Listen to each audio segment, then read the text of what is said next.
오늘은 우연이듯 섭리라는 제목으로 말씀을 좀 나누려고 합니다. 근데 이게 드라마 제가 보진 않았는데 유명한 드라마였었죠. 사랑의 불시착의 OST 중에 우연인 듯 운명이라는 노래 제목이 있더라고요. 거기서 이제 제목만 좀 따왔습니다. 제목만 따온 겁니다. 여러분, 우연 혹은 운명에 대해서 여러분 어떻게 생각하십니까? 우연, 운명. 뭐 요즘이야 그 앱으로 버스를 타기 전에 버스가 정확하게 내가 원하는 정류장 어디에 오는지, 심지어는 자리가 얼마나 남았는지까지도 다 나오더라고요. 요즘은 그렇지만 예전에야 그랬습니까? 버스 타려고 하면 대략 시간 맞추고 배차 시간 생각해서 가서 기다리다가 이제 타는 게 일반적이었잖아요. 그런데 어느 날은 딱 버스를 타러 갔는데 내가 타야 되는 버스가 딱 맞춰서 오는 거예요. 뭐 전혀 지체함 없이 바로 버스를 딱 탔어요. 근데 타가지고 딱 봤더니 자리가 딱 한 자리가 비어 있는 거예요. 너무 저는 감사하죠. 생각만 해도 너무 기분 좋죠.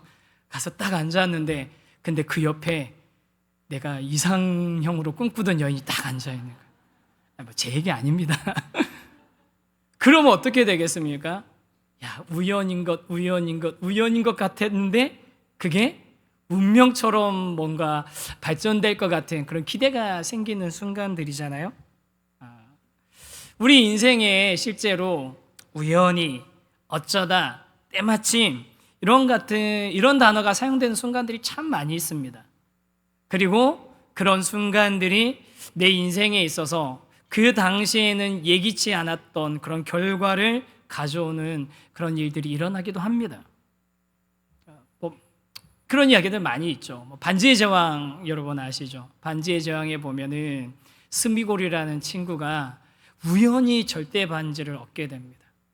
근데 절대 반지를 우연히 얻게 됐는데 그 절대 반지를 보는 순간 자기가 이 반지의 종속이 돼버리는 거예요. 그래서 자기 동료를 죽여버리고 그 반지를 차지합니다. 그리고 반지에 매여 있는 인생에 대해서 이 반지에만 막 매여가지고 My precious 이러면서 반지에 매달려서 살잖아요. 그러면서 콜롬 그러다가 그 스미골이 골룸이 된 거잖아요. 그렇게 우연히 만난 반지에 종속된 삶이었는데 또 그 반지를 우연히 빌보 베긴스가 가져가게 되고 그걸 또 그의 입양하긴 했지만 어쨌든 자녀인 아들인 프로도에게 그 반지가 전달이 되거든요. 이런 과정들을 보면 프로도의 입장에서는 그 반지의 제왕의 주인공에서 보면 이 절대 반지가 자기에게 오기까지는 너무 우연히 겹친 사건들이었어요. 그러면서 불평을 하죠. 도대체 이게 왜 나한테 와가지고 내가 이 무거운 운명을 짊어져야만 되는가? 고민하면서 이 반지를 파기하러 가지만 가는 과정 중에 점점 그는 깨닫습니다. 이게 그냥 우연히 나에게 온 것이 아니라 이 세상의 운명을 결정하기 위해서 나에게 맡겨진 사명이라는 걸 깨닫게 되는 거죠. 이런 이야기가 반지의 제왕뿐만이겠습니까? 소설이나 영화 같은 데 많이 등장하는 이야기입니다. 지금도 우리 삶에도 수시로 일어나고 있는 우연 같은 하지만 우연인 듯 하지만 운명 같은 그런 일들을 우리는 어떻게 봐야 되겠습니까? 그것이 우리 인생에 어떻게 작용하는 것이겠습니까? 오늘 이 룻기 3번째 시간을 통해서 함께 그것을 좀 생각해 보려고 하거든요. 우리 첫 번째 주제 같이 한번 읽어보겠습니다. 시작. 이미 시작되고 있던 은혜.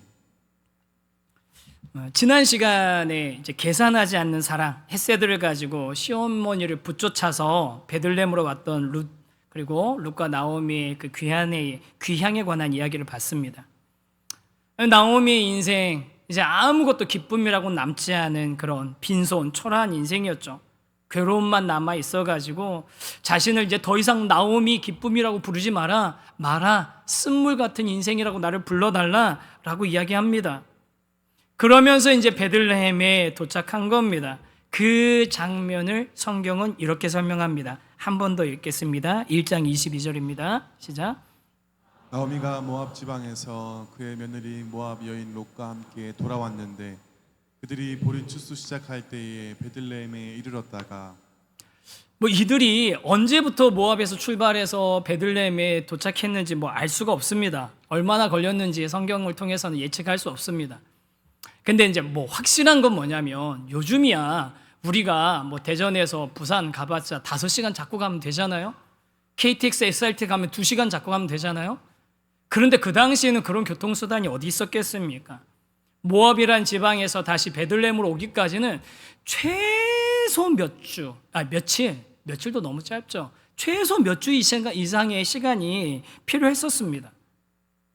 그러니까 이들이 이 나오미와 룻이 베들레헴에는 양식이 먹을 것이 빵이 있다라는 얘기를 듣고 다시 베들레헴 돌아가자라고 마음 먹고 출발해서 돌아오기까지 시간이 어느 정도 걸렸다라는 거예요. 그렇게 해서 그 여정을 마쳐서 마침내 베들레헴에 도착했더니 그때가 마침 보리를 추수하기 시작했던 때랍니다. 보리 추수가 시작하던 때. 목사님 뭐 그렇게 됐나 보죠. 1년 중에 뭐 예년마다 한 번씩 보리 추수할 거 아니에요. 우리 그렇게 생각하기 쉽지 않습니까? 근데 성경에는 보면요, 이 이스라엘 민족에게 2번의 추수기가 있습니다. 첫 번째는 보리를 추수하는 거고요, 2번째는 밀을 추수하는 거거든요. 그런데 이 2번의 추수 시기가 절묘하게 이스라엘의 중요한 절기 2가지와 겹치게 됩니다. 이스라엘 민족이 아예 이제 광야에서 나와서 애굽 땅 이제 그 가나안 땅에 들어가기 전에 하나님께서 이스라엘 민족에게 너희가 가나안 땅에 들어가면 이제 농작물을 추수하는 그런 일들이 일어날 때 그때 이렇게 해라 얘기하면서 이 2가지 절기가 겹쳐지는데, 첫 번째가 뭐냐면 그 땅에 도착해가지고 첫 번째 보리를 추수하면 그 첫 번째 수확한 보리단을 가지고 하나님 앞에 흔들어서 제사를 드리고 그걸 신호로 이제 모두가 보리를 추수해라. 그리고 이때가 바로 유월절입니다. 그 유월절에부터 시작해서 7주간 7일씩 7번이 지난 77이 49가 지난 그때에 뭐를 다시 추수하기 시작하냐면 밀을 추수하기 시작하는 거예요. 그래서 이게 뭐냐면 77절, 오순절, 맥주절이 되는 거예요.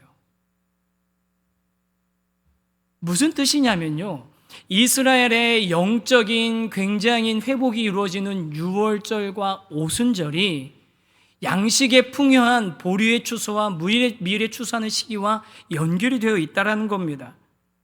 그러니까 룻과 나오미가 빈손 빈털터리가 돼서 베들레헴에 딱 돌아왔을 때 그때가 영적으로나 육적으로나 다시 풍요로움이 시작되는 시기에 딱 맞춰서 그곳에 도착하게 됐다는 거예요.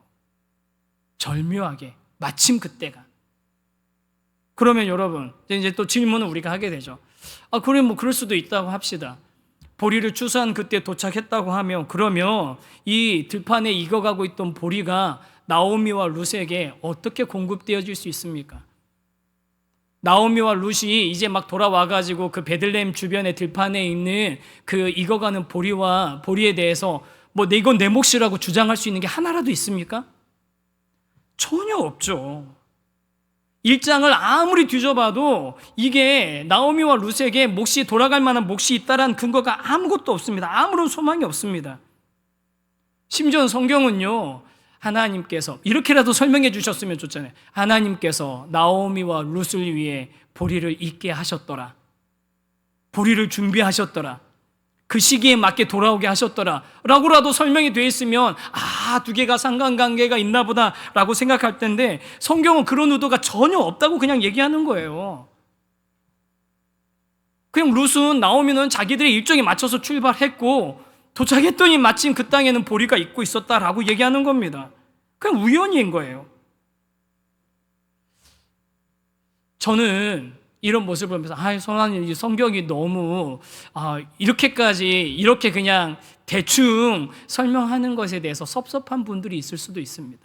그런데 저는 오히려 이렇게 담담하게 서로 인과관계가 없이 그냥 그대로 있는 그대로 설명하는 이 성경의 그 기록이 훨씬 더 신뢰가 갑니다.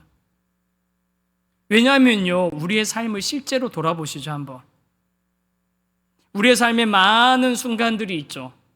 그 순간들에 어떤 분들은 모든 게 하나님의 은혜입니다. 이것도 하나님의 은혜고 저것도 하나님의 은혜고 이것도 하나님이 돌봐주셨고 이게 하나님이 다 날 살펴주셨고, 그렇게 고백하시는 분들도 있습니다. 너무 귀하죠. 저는 그분들의 그 고백이 정말로 하나님이 내 삶 가운데 역사하고 계심을 인정하면서 하는 고백이라고 생각합니다. 하지만 정말 냉정하게 우리의 삶을 한번 돌아보시죠. 저와 여러분의 삶에 이거 하나님이 개입하셨어, 이거 하나님이 직접 행하신 일이야라고 고백할 수 있는, 확실하게 얘기할 수 있는 순간이 몇 번이나 있으셨습니까? 도대체 몇 번이나 그런 순간을 경험하셨습니까? 아니, 목사님, 성경에 그런 인간의 이야기들 많이 나오잖아요. 막 떨기 나무에서 불도 일어나고, 막 하늘에서 막 구름이 빽빽하게 있어서 소리도 나고, 막 돌판에다 글씨도 새겨서 주시고. 있죠. 근데 여러분 생각해 보세요. 성경의 그 긴 역사에 그 많은 사람들 가운데 그런 일이 몇 번이나 일어났습니까? 손꼽힐 정도밖에 안 일어난 거예요. 그러면 하나님은 어디에 계십니까? 대부분의 순간 우리 인생에 있어서 하나님은 노골적으로 드러나진 않지만 그렇다고 부재하지는 않으시는 상태로 계시는 겁니다. 그래서 그 하나님에 의해서 계절이 돌아오고 보리가 익어가고 각자가 자신에게 주어진 삶을 살아가고 있는 그 평범한 순간들이 이어지는 가운데 하나님께서는 숨어 계시는 듯해도 역사하고 계시다라고 고백하는 것이 바로 섭리입니다.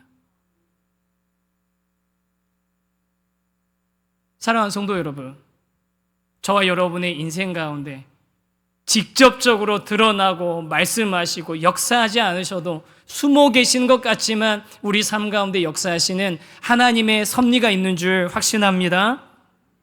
섭리. 그럼 그 섭리가 뭐냐? 우리 신앙의 선배들은 섭리를 이렇게 고백합니다. 하나님의 전능하고 언제 어디나 미치는 능력으로 하늘과 땅의 모든 피조물을 보존하고 다스리는 것이 섭리입니다. 어려운 얘기죠. 쉽게 얘기하면 이렇습니다.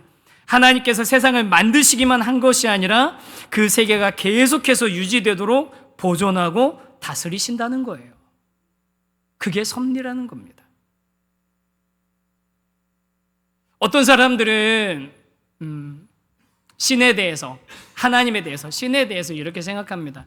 아, 그래, 신이 있는 거는 같아. 내가 증명하기는 어려워도 뭔가가 원인이 제공이 있으니까 이 결과물이 있는 거겠지. 뭔가가 작용한 게 있으니까 그 결과물로 이 물질 세계가 존재하겠지. 그 정도를 인정하시는 분들이 있어요. 아, 절대자가 있는 거는 같아. 그런데 그렇게 절대자를 인정하는 분들 중에서 상당한 분들은요, 그래, 그렇게 세상을 만들었다는 것까지는 내가 인정할 수 있는데, 그런데 내 주변에서 일어나는 상황들, 삶을 보면 그 하나님 절대자가 존재해서 그 절대자가 이 세상을 뭔가 주관하는 것처럼 보이는 게 아니라 그냥 인과관계에 의해서 살아가고 그냥 그렇게 살아가로 끝나는 인생이 훨씬 더 많고 그런 순간이 훨씬 더 많은 것 같다고 느끼는 거예요. 그래서 뭐라고 얘기하냐면, 아, 신은 존재는 하는 것 같은데 저 멀리 떨어져 계시는 것 같아. 저 멀리서 팔짱 끼면서 구경하고 있는 것 같아. 그런 걸 이신론이라고 하거든요. 데이즘. 그렇게 생각하는 분들이 있어요. 그러면 여러분, 정말로 이 세계는, 인생은 아무런 목적 없이 그냥 인과관계에 의해서 계속 흘러가고 있는 것일까요? 저의 인생은, 여러분의 인생은 그 하나님의 개입 없이 그냥 인과관계에 의해서 되는 대로 계속해서 우연과 필연이 겹치면서 흘러가고 있는 것일까요? 성경은 그렇게 이야기하지 않습니다. 성경에는 드러나진 않지만 그 뒤에 분명한 목적을 가지고 이 세상을, 우리 인생을 이끌어가고 계시는 분이 계심을 이야기하고 있습니다. 이 자리에 계신 귀한 성도 여러분, 저와 여러분 인생 가운데 보이지 않아도 하나님의 섭리가 작동하고 있음을 확신하시는 인생 되시기를 주님의 이름으로 축복합니다. 하나님의 섭리가 있습니다. 손에 잡히지 않아도, 이해되지 않아도 우리가 하나님의 그 일하심에 대해서 이야기할 때 그런 갈급함들 가지고 계신 분들이 있어요. 내 눈으로 직접 확인하고 내 손으로 직접 내가 만지고 내가 기도했더니 직접 그 음성 들려주시고 반응해 주시고 필요를 구했더니 직접 해결해 주시는 그런 하나님을 경험하고 싶은 분들이 있습니다.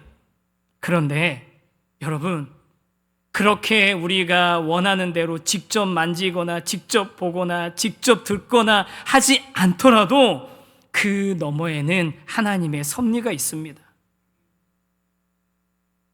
그리고 여러분, 그렇게 하나님의 섭리가 있음을 인정하는 사람들은 내 안에서 일어나는, 내 삶 가운데서 일어나는 내 수준에서 해석되지 않는 일들을 해석할 수 있는 힘이 생기는 겁니다.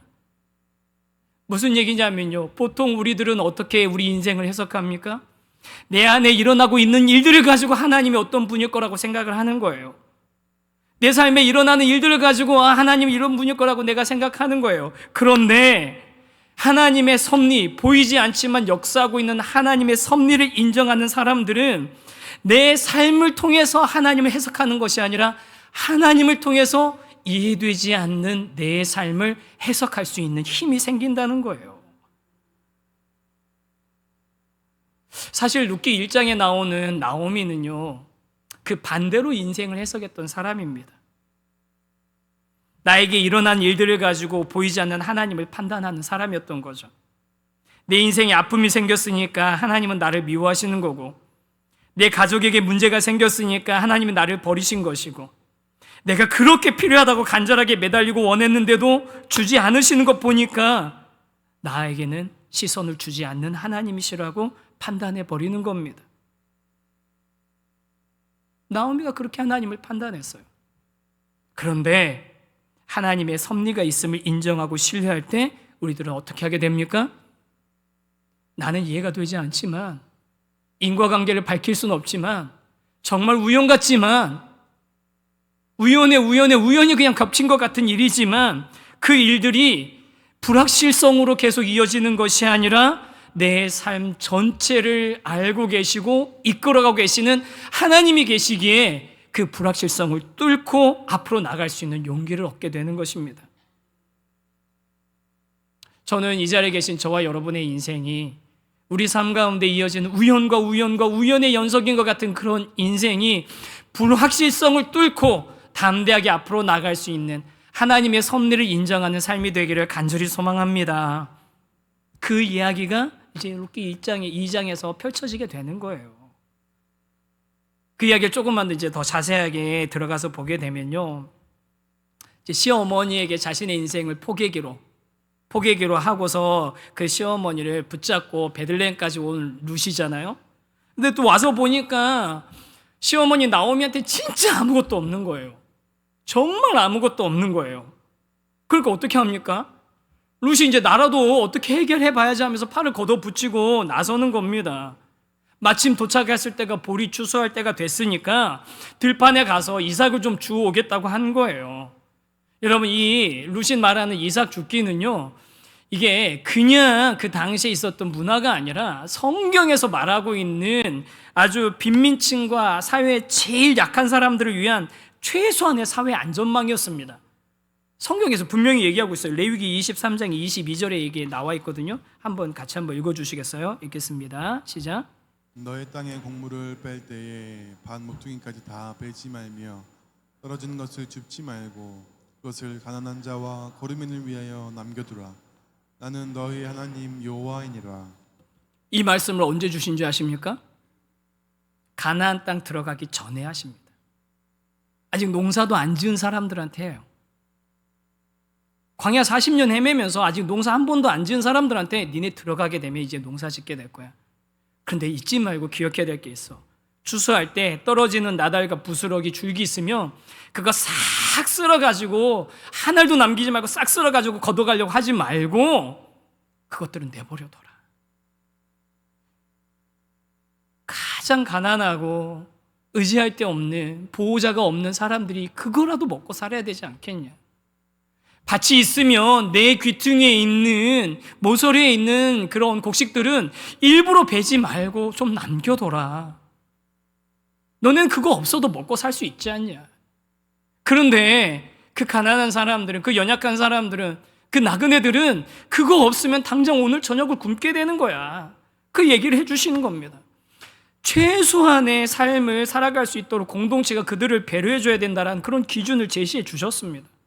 그러면 여러분, 루시의 어머니가 시어머니가 그런 얘기를 해주셨든 아니면 뭐 어떻게 알았든지 간에 나가면서 자, 이거는 율법에 나와 있는 거니까 내가 가서 당당하게 내가 가서 당신 이 모퉁이는 내 겁니다, 남겨놓으세요. 그것까지 하면 그 율법 어기는 거예요 라고 주장하면서 가서 그걸 걷어왔을까요?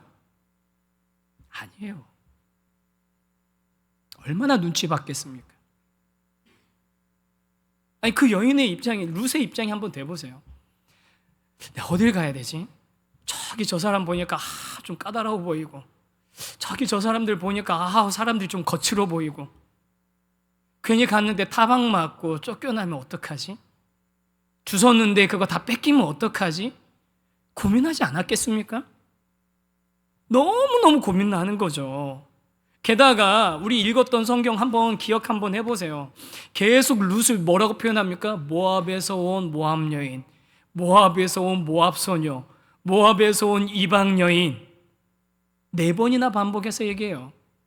그냥 누가 봐도 룻은 우리 같은 민족이 아닌 거예요. 눈에 띄는 사람인 거예요. 게다가 여러분, 모압 여인이라는 게 그냥 모압 출신이라는 의미만 있는 게 아니에요. 신명기에 보면 이스라엘의 총회에 들어오지 못하는 이들의 명단이 나오는데 그 중에 모압 사람은 이스라엘 총회에 들어올 수 없다라고 돼 있어요.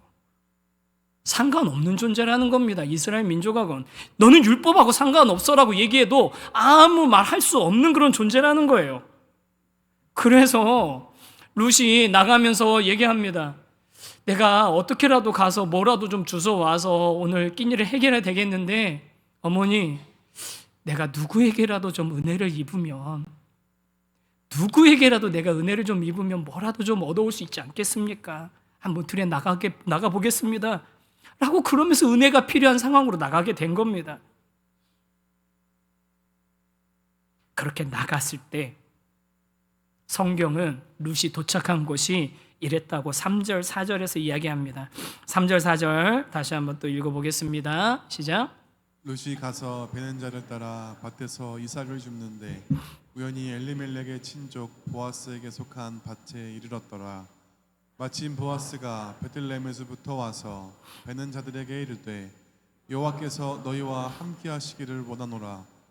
하니 그들이 대답하되 여호와께서 당신에게 복 주시기를 원하나이다 하니라. 잠깐 이 말씀 그대로만 좀 보여주세요. 여기서 3절과 4절에서 우리가 딱 주목해서 봐야 되는 단어 하나씩 있습니다. 3절은 뭘까요? 우연히. 4절은 뭘까요? 마침. 우연히, 마침. 룻에게도 보아스에게도 의도나 계획이 없었던 겁니다. 룻은 그저 조금 더 풍족해 보이고 조금이라도 더 관대해 보이는 밭으로 갔는데 그곳이 우연히 도착한 그곳이 친족인 보아스의 밭이었습니다. 또 보아스는 정황상으로 봤을 때 여러 밭이 있었을 것 같아요. 관리하는 경작지가 여러 곳 있었을 것 같습니다. 그런데 그 추수를 위해서 여러 가지 관리해야 될 것이 많은데 그 중에서 일꾼들을 격려하기 위해서 방문한 밭이 마침 룻이 와 있는 그 밭이라는 거예요. 우연히 계산하지 않았는데 볼이 추수할 때에 도착했습니다. 우연히 갔는데 친족 보아스의 밭에 갔습니다. 그런데 그 하고 많은 밭 중에서 하필이면 마침 그때 보아스가 그 밭에 방문을 합니다. 우연과 우연이 겹쳐 있습니다. 근데 그 장면을 존 파이퍼 목사님은 이렇게 설명하더라고요. 코스믹 모자이크. 우주적인 모자이크라는 거예요. 인간의 편에서는 전혀 의도가 없는 선택과 결정의 결과인 것처럼 보이지만 그 사건의 배후에서 일하시는 하나님의 계획과 그 계획을 이루시는 하나님의 능력의 손에 의해 빚어진 섭리가 작동되는 순간이라는 겁니다. 하나님의 섭리가 작동되는 순간. 그리고 그 우연이 겹쳐지는, 인간의 편에서는 우연이 겹쳐진 그 순간, 하지만 하나님 편에서는 하나님의 주권적인 섭리가 작동된 그 순간에 운명처럼 룻의 삶을 바꾸는 그런 사건이 일어나게 됩니다. 이어지게 됩니다. 그래서 우리 두 번째 주제 같이 한번 읽어보겠습니다. 시작. 자격 없는 자를 덮어주시는 날개 아래. 이제 보아스가 보니까 처음 보는 여인이 있는 거잖아요. 룻이 보이는 건 눈에 띈 겁니다. 그러니까 모압에서 온 여인, 모압 그 소녀, 그 이방인이잖아요. 눈에 띄는 거죠. 그래서 이 보아스가 누구냐, 저 여인은, 저 소녀 누구냐라고 물어보니까 그 일꾼들 관리하는 사람이 대답해요. 저 여인은 나오미를 따라서 모압에서 온 모압 여인인데 와서 일하는 거 보니까 아침부터 열심히 일하면서 정말 조금도 쉬지 않고 정말 성실하게 일합니다 하고 이제 설명을 해주는 거예요. 그랬더니 보아스가 이 룻을 부릅니다. 불러서 8절 9절에서 이렇게 얘기합니다. 한번 8절 9절도 한번 읽어보겠습니다. 시작. 보아스가 룻에게 이르되 내 딸아 들으라. 이삭을 주우러 다른 밭으로 가지 말며 여기서 떠나지 말고 나의 소녀들과 함께 있으라. 그들이 베는 밭을 보고 그들을 따르라. 내가 그 소년들에게 명령하여 너를 건드리지 말라 하였느니라. 목이 마르거든 그릇에 가서 소년들이 길어온 것을 마실지니라 하는지라. 네. 보아스가 룻을 향해서 저 소녀가 누구냐, 그리고 룻을 향해서 내 딸아 라고 하는 거 보니까 보아스는 좀 나이가 있는 것 같고요, 지긋하게 나이가 있는 것 같고, 룻은 좀 젊은 것 같습니다. 보아스가 룻한테 보니까 딱 플러팅하는 것 같은 그런 상황인 것 같아서 의심의 눈초리를 가지고 이제 보시는 분들이 있으실 수도 있는데, 뭐 그렇게까지 우리 생각하지 말고, 여기서는 그렇게까지 생각하지 말고, 보아스는 룻에게 굉장히 관대하게 대해줍니다. 말씀 아까 한번 생각해 보세요. 지금 룻은 어떤 입장입니까? 이방 여인이죠. 자기 집에는 자기를 보호해 줄 수 있는 남자가 한 사람도 없는 상황입니다. 고대 시대니까요.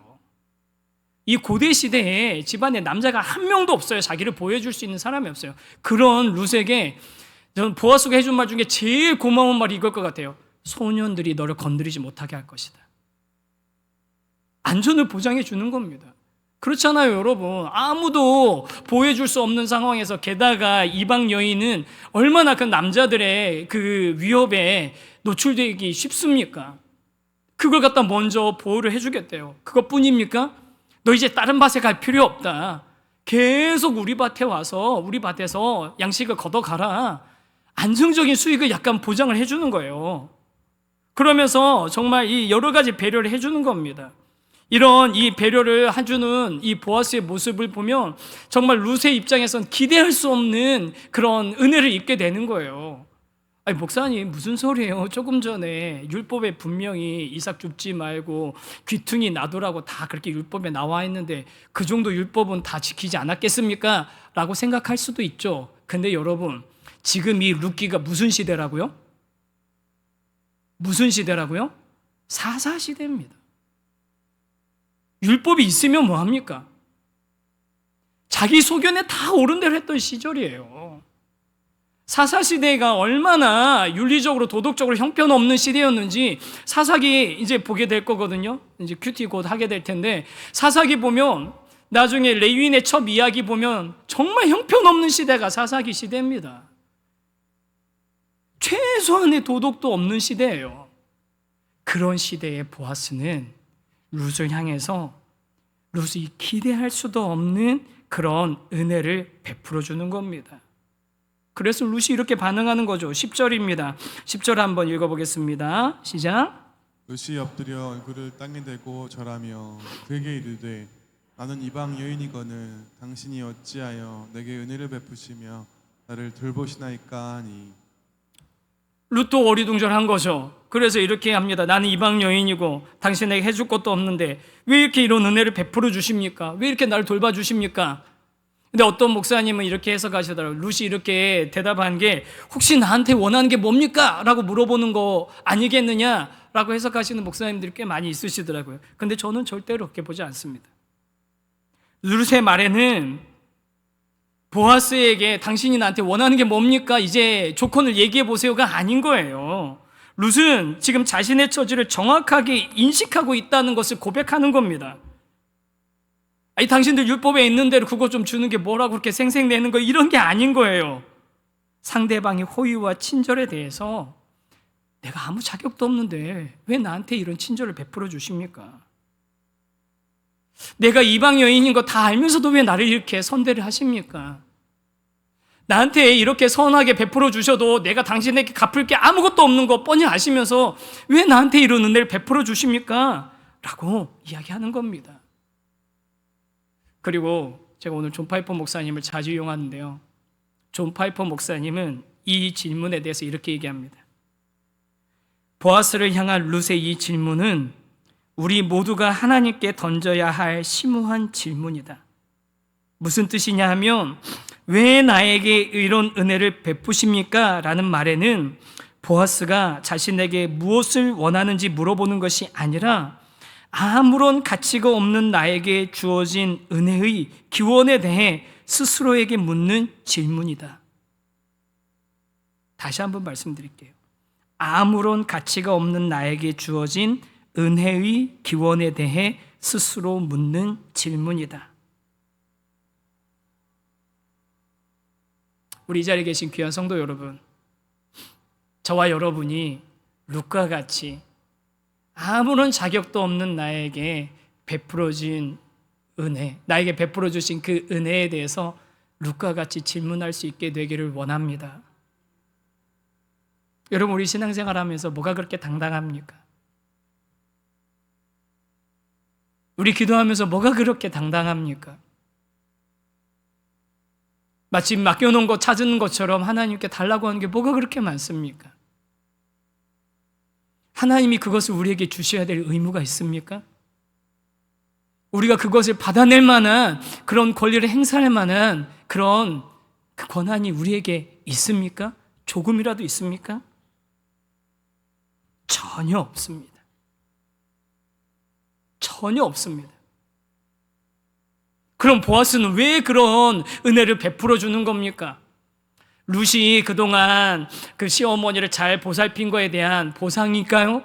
물론 그런 이야기도 합니다. 하지만 더 중요한 얘기를 12절에서 이야기합니다. 12절 말씀도 우리 마지막 한 번 더 읽겠습니다. 시작. 여호와께서 내가 행한 일에 보답하시기를 원하며 이스라엘의 하나님 여호와께서 그의 날개 아래 보호를 받으러 온 내게 온전한 상 주시기를 원하노라 하는지라. 내가 너한테 조금 이렇게 호의를 베풀 수는 있지만 네가 한 그런 신실한 그 어머니를 돌봐주는 그런 사랑에 대해서, 헌신에 대해서 내가 귀하게 여기는 건 맞지만, 여러분 냉정하게 생각해서 그렇다고 해서 보아스가 룻한테 잘해줘야 될 이유가 있습니까? 냉정하게 생각해서 아무 이유가 없죠. 그럼 좋은 사람인가 보다 하고 지나가면 되는 거죠. 그런데도 보아스가 룻에게 이렇게 선대를 베푸는 이유는, 진짜 보아스가 바라는 건 뭐냐면, 내가 너에게 보답하는 게 중요한 게 아니라 여호와께서 너에게 보답하시길 바라고, 네가 여호와 하나님의 날개 아래에서 보호받기를 원한다라는 거예요. 날개, 하나님의 날개, 히브리어로 카나프라는 거거든요. 이게 나중에도 또 중요한 단어가 됩니다. 이 날개라는 단어가 실제로 새의 날개의 의미도 있지만 옷자락, 옷의 끝자락을 의미하기도 하거든요. 그리고 이 날개가 왜 중요하냐면, 하나님이 이스라엘 백성에게 신명기에서 뭐라고 하시냐면, 내가 너희를 이 애굽에서 내가 빼내올 때, 출애굽시킬 때 독수리의 날개에 내가 업어서 오는 것처럼 너희들을 내가 데리고 나왔다라고 얘기하십니다. 즉 하나님이 하나님의 백성을 보호해 주시고 품어주시는 것의 상징, 언약의 상징이 바로 날개거든요. 보아스가 룻에게 얘기합니다. 너 자격 없는 이방인이지만, 모압 여인인 거 내가 다 알지만, 그런데 네가 이곳에 왔으니 너를 하나님의 날개가 덮어주셨으면 좋겠다. 네가 내가 베풀어주는 이 약간의 호의가 너의 인생에 그냥 있는 것, 그것뿐만이 아니라 더 나아가서 진짜로 너의 인생을 보호해줄 수 있는 하나님의 날개가 너를 덮었으면 좋겠다. 그 얘기를 해주는 거예요. 여러분, 지금 보아스가 보여주고 있는 이 은혜, 보아스가 보여주고 있는 이 친절, 보아스가 보여주고 있는 룻은 기대할 수도 없는 그런 그 혜택이 사실은 하나님께서 우리를 향해서 베풀어 주시는, 그 날개로 품어 주시는 은혜의 그림자 같은 겁니다. 룻은 보아스를 통해서 하나님의 날개가 자신의 인생을 덮어주는 것을 경험하고 있는 겁니다. 여러분, 그래서 우리가 이 장면을 보면서 받아야 되는 교훈은, 우리도 보아스처럼 친절하고 너그럽고 그런 아주 사람들을 이렇게 도와줄 수 있는 그런 사람이 돼야지, 그게 아니에요. 이 말씀을 보면서 저와 여러분이 정말 잊지 말고 붙잡아야 되는 건 뭐냐면요, 우리가 아무런 자격도 없는 상태인데도 불구하고 우리가 기대할 수 없는 사랑과 은혜를 받고 있다는 사실을 기억해야 된다는 것입니다. 이 자리에 계신 우리 사랑하는 귀한 세우신 교회 성도 여러분,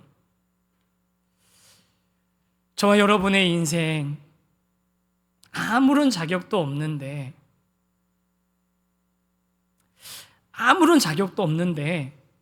우리는 기대할 수 없는 하나님의 사랑을 이미 받고 있습니다. 내 눈에는 보이지 않지만, 그저 우연히 일어난 일 같지만, 그냥 우연히 겹치고 있는 것처럼 보일 때도 있지만, 그것이 우연이 아니라 저와 여러분을 그 날개로 품어주시는 하나님의 섭리 아래 있음을 확신하시기를 간절히 소망합니다. 이제 말씀을 좀 마치려고 합니다. 우리 삶의 곳곳에 발견되는 우연들, 어떻게 무엇으로 해석하시겠습니까?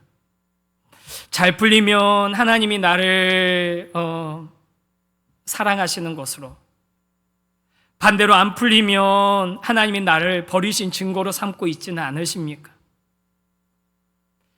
계획한 일이 어그러지면 하나님의 부재를 의심하고, 뜻밖의 일이 잘 풀리면 그제야 하나님을 인정하는 나오미 같은 그런 모습들이 우리 가운데 얼마나 많은지 모릅니다.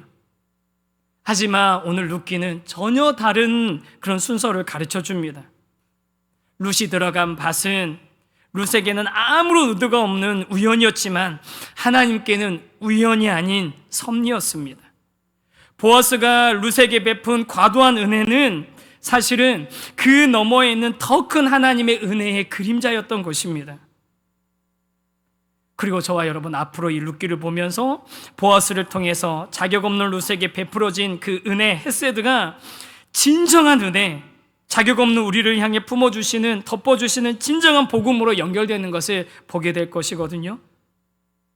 그 은혜를 우리가 점점 발견하면서 우연과 우연이 연결되어 있는 불확실하고 불안한 그런 인생이 아니라 우연과 우연이 겹쳐지는 것처럼 보이는 그 상황에서도 우리 삶을 안전하게 품어주시는 하나님의 섭리를 확신하며 담대하게 나갈 수 있는 저와 여러분이 되기를 간절히 소망합니다. 내 삶이 괴롭고 힘겨워도 계절은 돌아오고 있고 보리는 익어가고 있었습니다. 특별한 기적이 아니더라도 하나님은 이 평범한 하루 가운데 일하고 계시고, 하나님의 섭리를 믿을 때 우리 인생은 더 이상 두려운 운명을 두려워하는 인생이 아니라 우리를 향한 하나님의 헤세드를 기대하는 인생이 될 줄 확신합니다. 그런 확신을 가지고 다 함께 나가는 저와 여러분이 되기를 소망합니다. 그래서 오늘 말씀은 이 찬양으로 좀 맞췄으면 좋겠어요. 사랑한다 말하시는데요, 첫 가사가 이렇습니다. 이 가사 때문에 제가 이 찬양 부르고 싶어요. 아무런 자격도 없는 나를 위해, 아무런 소망도 없는 나를 위해 사랑한다고 말하십니다. 우리가 그 하나님의 은혜, 사랑을 룻처럼 깨닫고 스스로 고백하고 스스로에게 질문할 수 있는 그런 그리스도인 되기를 소망합니다. 함께 고백합시다. 아무런 자격도 없는 나를 위해, 아무런 자격도 없는 나를 위해, 아무런 소망도 없는 나를 위해, 아무런 소망도 없는 나를 위해 사랑한다, 사랑한다, 사랑한다, 사랑한다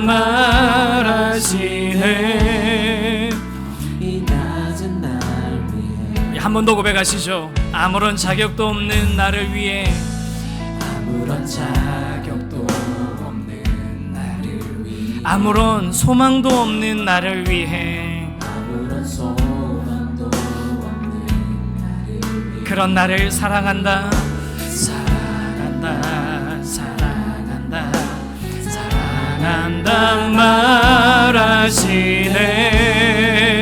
이 낮은 날 위해.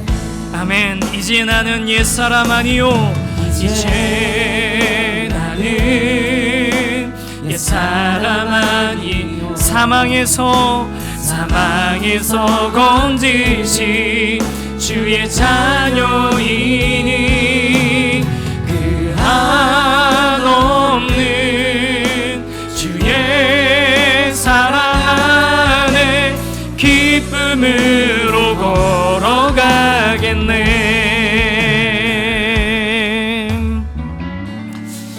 우리 성도 여러분, 이 찬양 가사 그대로 고백할 수 있으면 좋겠습니다. 룻의 고백 아닙니까? 도대체 나한테 왜 이런 은혜를 베풀어 주십니까? 도대체 왜 나에게 이런 긍휼을 베풀어 주십니까? 아무런 자격도 없고 아무런 소망도 없는데, 근데 베풀어 주신 이유가 분명합니다. 바로 우리를 향한 계산하지 않는 하나님의 사랑 때문입니다. 저와 여러분이 그 사랑 가운데 있습니다. 그래서 일어나실 수 있는 분들은 우리 일어나서 우리 찬양 다시 저와 여러분의 고백으로 함께 우리 입술로 고백합시다. 아무런 자격도 없는 나를 위해, 아무런 자격도 없는 나를 위해, 아무런 소망도 없는 나를 위해, 아무런 소망도 없는 나를 위해, 사랑한다, 사랑한다, 사랑한다, 사랑한다 말하시네.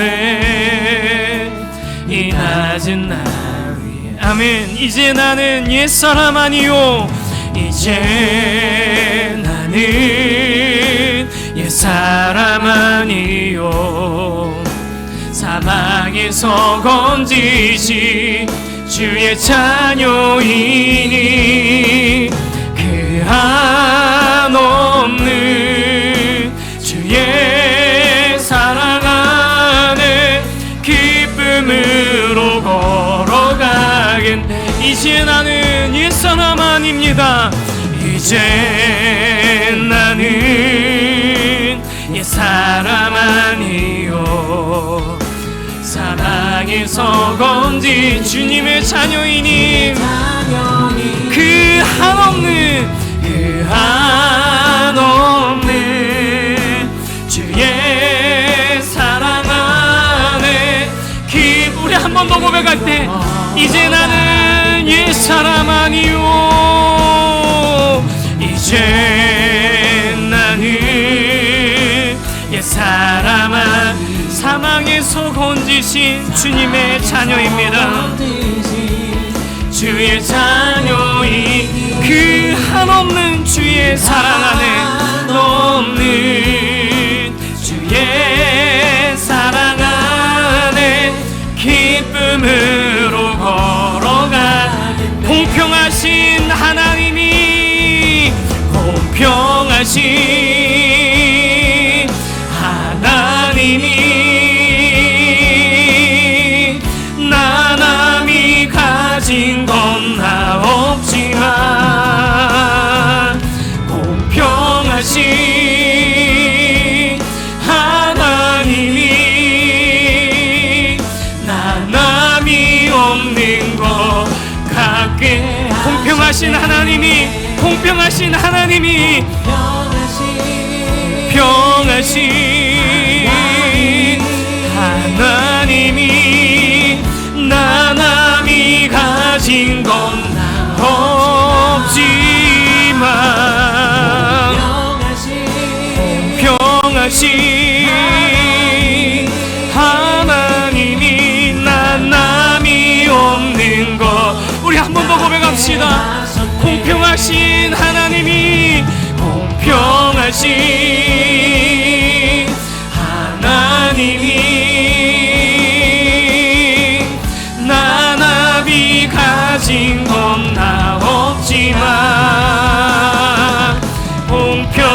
계신 하나님이 나 남이 없는 것 같게 하셨네. 사랑하는 성도 여러분, 괴롭고 힘겨운 순간을 지나고 계신 우리 귀한 성도 여러분, 그래도 한번 주변을 보십시오. 계절은 돌아오고 있고 보리는 익어가고 있습니다. 특별한 기적이 아니더라도 하나님은 우리의 그 평범한 삶 가운데 여전히 일하고 계십니다. 그 하나님의 섭리를 우리가 깨닫게 될 때 우리 인생은, 우리 삶 가운데 일어나는 우연들은 더 이상 피하고 싶은 두려운 운명이 아니라 우리를 향한 하나님의 헤세드, 은혜가 될 줄 믿습니다. 우리 시간 같이 한번 기도할 때, 하나님, 내 삶 가운데 그렇게 내가 감각하지 못해도, 내가 인지하지 못해도 나를 둘러싸고 있는 하나님의 나에게 그늘을 깨닫는 인생 되게 하여 주시옵소서. 하나님의 그 크신 그 일하심으로 내 작은 삶을 해석해낼 수 있는 내가 되게 하여 주시옵소서. 함께 통성으로 기도합시다. 기도하겠습니다. 걸어가신 하나님 아버지, 감사합니다. 하나님, 괴롭고 힘겨운 인생, 괴로운 상황들, 가슴 아픈 순간들, 그 상황들을 살아가고 있는 우리 성도님들, 아버지 하나님, 그 삶에 주님 보이지 않지만 개입하고 계심을 믿습니다. 보이지 않지만 계절은 돌아오고 있고 보리는 익어가고 있음을, 하나님, 그렇게 특별한 기적이 아니더라도 하나님이 내 삶을 하나님의 은혜로 덮어주고 계심을 인정하는, 하나님의 그 섭리를 인정하는, 경험하는 우리 성도님들의 인생이 되게 하여 주시옵소서. 하나님, 우리에게는 의도가 없는 우연처럼 보이지만 하나님은 우연이 아닌 섭리로 우리를 이끌고 계심을 믿습니다. 하나님, 그 자격 없는 우리를 향한 과분한 은혜로, 자격 없는 우리를 향한 우리가 도저히 기대할 수 없는 은혜로 덮어주고 계심을 우리가 깨닫게 되도록, 그런 인생 되도록 주여 허락하여 주시옵소서. 주님을 신뢰합니다. 주님을 의지합니다. 주님께 내 삶을 맡기고 주님과 동행하길 원합니다. 주여 은혜 베풀어 주시옵소서. 하나님, 이 자리에 있는 우리 귀한 주님의 자녀들을 주님 돌보고 계심을 믿습니다. 지금 참 괴롭고 힘겨운, 때로는 외로운, 가슴 아픈 순간들을 지나고 있는 우리 성도님들 계실 텐데, 특별한 기적이 아니더라도 내 일상을 돌보고 계시는, 둘러싸고 있는, 계절이 돌아오고 보리가 익어가고 있는 이 모든 삶을 주관하고 계신 하나님의 섭리를 경험하게 하시고 인정하게 하여 주시옵소서. 그렇게 하나님께 맡겨드리며 나가는, 그래서 내가 기대할 수 없는 과분한 은혜를 베풀어 주신 하나님이심을 고백할 수 있는 인생 되기를 원합니다. 주여, 그 큰 은혜로 우리를 덮어 주시옵소서. 지금은 우리 주 예수 그리스도의 은혜와 하나님 아버지의 크고 놀라우신 사랑과 성령님의 역사가 우리는 기대할 수도 없는 과분한 은혜로 덮어주시는 하나님을 바라보기를 원하는 모든 성도들의 머리 위에, 삶 위에 이제로부터 영원토록 함께 하시기를 간절히 축원하옵나이다. 아멘.